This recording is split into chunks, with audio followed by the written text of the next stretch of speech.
Hi guys, it's George from ALM Fitness. This week's video is going to be about meal prepping. Now, meal prepping, you've probably heard the term before.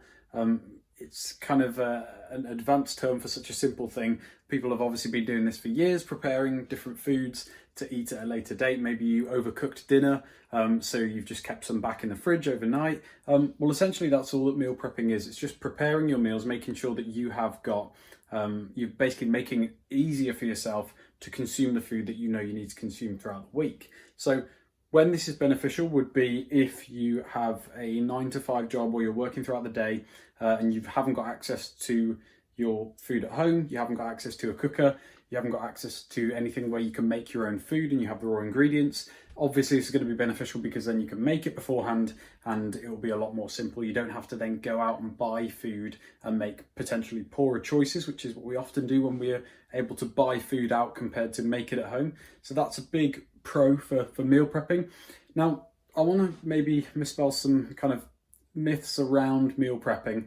And I think that this fitness culture that we're in at the moment has maybe given people a wrong idea about what meal prepping should be and what the reasons why you should do it, and what the reasons are why you should do it for yourself are. I think that meal prepping should be used as a tool, and it doesn't have to be that you have an array of Tupperware out and you are preparing everything to the correct gram of food that you need, and it's all the same, it's all chicken and rice and broccoli or whatever. It doesn't have to be that at all. In fact, I use meal prepping a little bit of a different way. I use meal prepping in the sense that I will just cook up a lot of meat at the start of the week, or some veggies, some carbs, whatever, and just put that in a big Tupperware in the fridge, and then I can kind of mix and match as I go throughout the week. So for me, it's less of a rigid thing where I have to eat this on this day and I have to eat this on this day, because I know that I'm going to be craving different things on different days.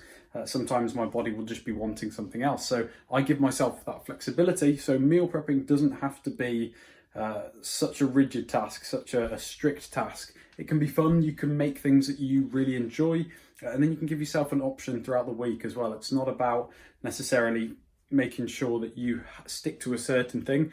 You can absolutely kind of go off plan, so to speak, still within what you should be able to have in terms of macronutrient composition. But instead of chicken, I might have turkey, or instead of rice, I might have pasta with this meal. So with the meal prepping, I would just encourage people to think of it in a little bit more of a free way. Think about it as you've got the freedom to eat what you want within reason, within your goals.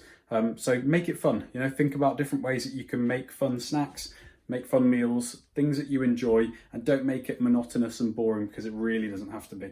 But definitely beneficial, guys, if you're looking to achieve your fitness goals. You don't really have the time, you don't have the access to those raw foods that you can cook while you're at work. So definitely give meal prepping a go. It will make things a lot easier. And also don't forget to make it fun. Cheers, guys.